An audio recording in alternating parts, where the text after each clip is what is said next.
Hello friends, welcome back to our YouTube channel Homestay Studymate. বন্ধুরা, আজকে আমরা ভারতীয় সংবিধানের কিছু ইম্পর্ট্যান্ট আর্টিকেল নিয়ে আলোচনা করব।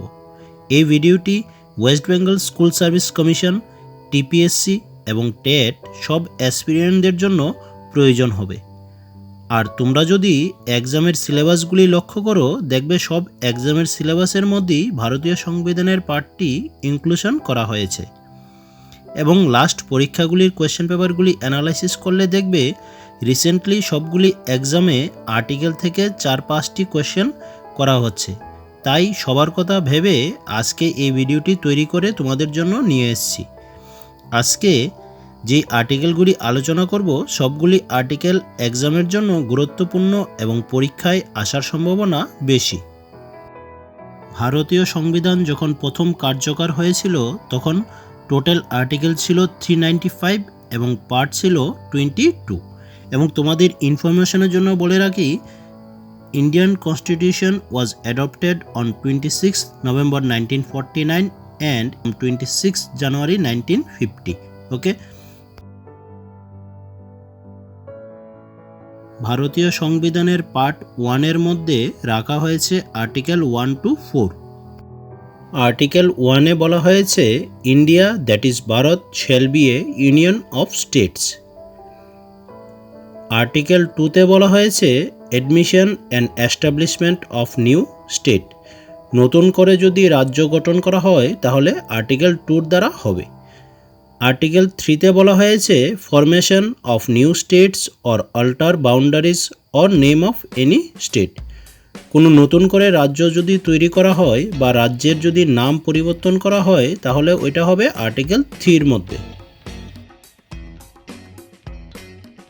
আর্টিকেল 4-এ বলা হয়েছে law made under article 2 and 3 are not amendment to the constitution under article 368। এখন আমরা দেখব ভারতীয় সংবিধানের পার্ট 2-এর মধ্যে আর্টিকেল রাখা হয়েছে 5 to 11। আর্টিকেল 5-এ বলা হয়েছে citizenship at the commencement of the constitution. Article 6-এ বলা হয়েছে right to citizenship that have migrated to India from Pakistan. যারা পাকিস্তান থেকে ইন্ডিয়ার মধ্যে মাইগ্রেট হয়েছে তারা ইন্ডিয়ান সিটিজেনশিপ পেয়ে যাবে। আর্টিকেল 8-এ বলা হয়েছে right to citizenship of certain person who residing outside India. Okay, article 9-এ বলা হয়েছে voluntary acquiring citizenship of a foreign state. এবং আর্টিকেল 11-এ বলা হয়েছে parliament to regulate the right of citizenship by law. Part 3-এর মধ্যে রাখা হয়েছে article 12 to 35, mainly fundamental rights বা মৌলিক অধিকার। আর্টিকেল 12 to 35-এর মধ্যে যে আর্টিকেলগুলি পরীক্ষার জন্য ইম্পর্টেন্ট সেই আর্টিকেলগুলি নিয়ে আমরা এখন আলোচনা করব। আর্টিকেল 14 to 18-এর মধ্যে বলা হয়েছে রাইট টু ইকুয়ালিটি। আর্টিকেল 14-এ বলা হয়েছে ইকুয়ালিটি বিফোর ল, আইনের চোখে সবাই সমান। আর্টিকেল 15-এ বলা হয়েছে prohibition of discrimination on grounds of religion, race, caste, sex and place of birth. Article 16-এ বলা হয়েছে equal opportunity in matters of public employment. Article 17-এ বলা হয়েছে abolition of untouchability. Article 18-এ বলা হয়েছে abolition of titles. Right to freedom রাখা হয়েছে article 19 to 22-র মধ্যে। Article 19-এ বলা হয়েছে protection of certain rights regarding freedom of speech and expression, freedom two assemble, freedom to form association or unions, freedom of movement, freedom of residence and settlement, freedom of profession, occupation, trade or business. এই স্বাধীনতাগুলি article 19-এ বলা হয়েছে এবং right two ইনফরমেশনের কথাও article 19-এর মধ্যে বলা হয়েছে। Article 20-তে বলা হয়েছে protection in respect of conviction for offences. Article 21-এ বলা হয়েছে protection of life and personal liberty and right to privacy. Article 21A-তে বলা হয়েছে free and compulsory education to all children of the age of 6 to 14 years. এবং article 22-তে বলা হয়েছে protection against arrest and detention in certain cases.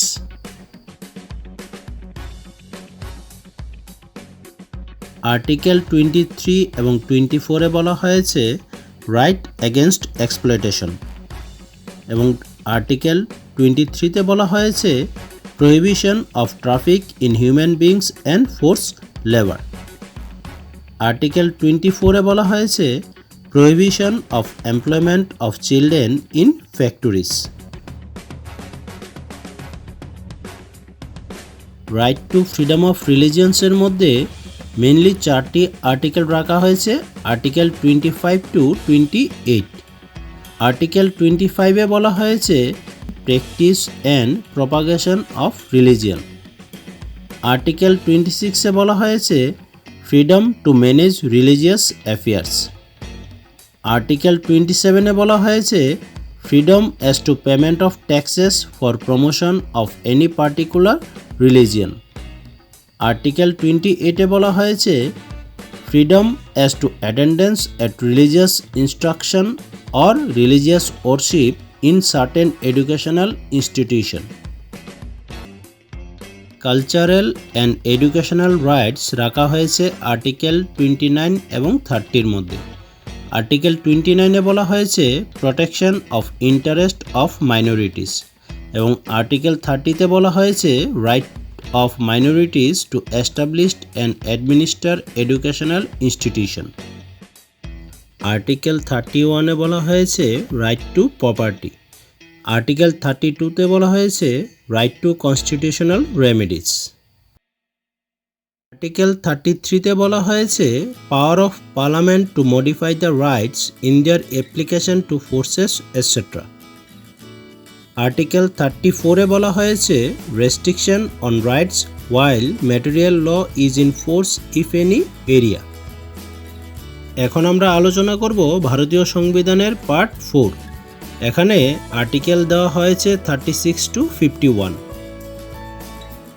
Article 38-এ বলা হয়েছে to secure and protect a social order which stands for the welfare of the people. Article 40-তে বলা হয়েছে to organise village panchayat. Article 41-এ বলা হয়েছে রাইট টু ওয়ার্ক।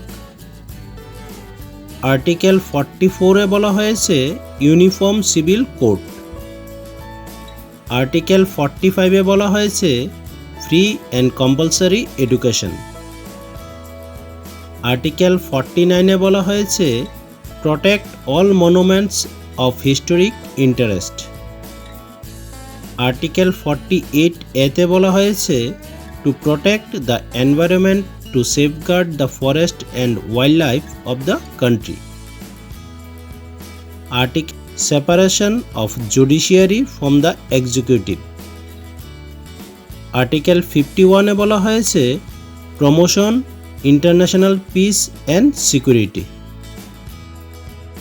ভারতীয় সংবিধানের পার্ট 4A-তে বলা হয়েছে আর্টিকেল 51A এবং তাতে বলা হয়েছে ফান্ডামেন্টাল ডিউটিস বা মৌলিক কর্তব্যের কথা। এখন আমরা কিছু আর্টিকেল আলোচনা করব ভারতীয় সংবিধানের পার্ট 5 থেকে। আর্টিকেল 52-তে বলা হয়েছে the president of India. Article 53-তে বলা হয়েছে executive power of the union. Article 54-এ বলা হয়েছে election of president. Article 55 contain the manner of election of the president. Article 61 procedure of impeachment. Article 63 the vice president of India. Article 66 Election of Vice President.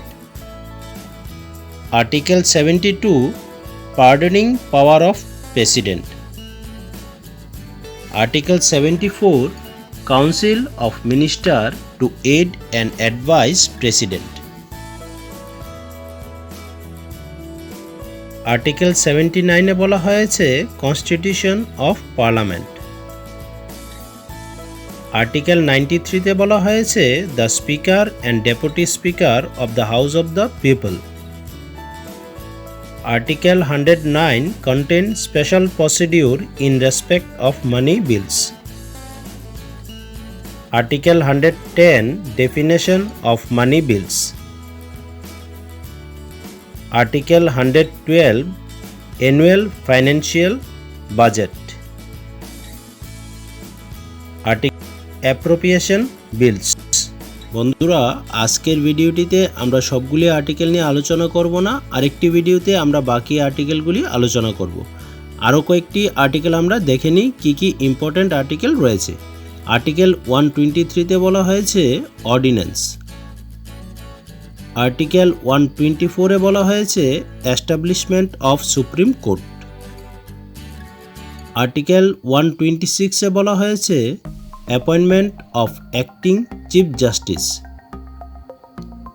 Article 129 supreme court to be a court of record. Article 130 তে বলা হয়েছে the seat of the supreme court. Article 136 এ বলা হয়েছে special leaves for appeal to the supreme court. Article 137 এ বলা হয়েছে review of judgement or order by the supreme court. Article 148 এ বলা হয়েছে controller and auditor general of India. Article 149 এ বলা হয়েছে duties and powers of CAG means controller and auditor general of India. Article 153 তে বলা হয়েছে governor of the state. Article 154 contain the executive power of the state. Article 155 contain appointment of governor. Article 156 the term of office of governor. Article 160 discharge of the functions of the governor in certain contingencies. Article 161 pardoning powers of the governor. বন্ধুরা, next ভিডিওটিতে আমরা বাকি আর্টিকেলগুলি নিয়ে আলোচনা করব। আর তোমাদের যদি ভিডিওটি ভালো লেগে থাকে তাহলে তোমাদের ফ্রেন্ডসদের মধ্যে শেয়ার করে দেবে, এবং যারা এখনও আমাদের চ্যানেলকে সাবস্ক্রাইব করনি প্লিজ তোমরা সবাই আমাদের চ্যানেলকে সাবস্ক্রাইব করে নেবে।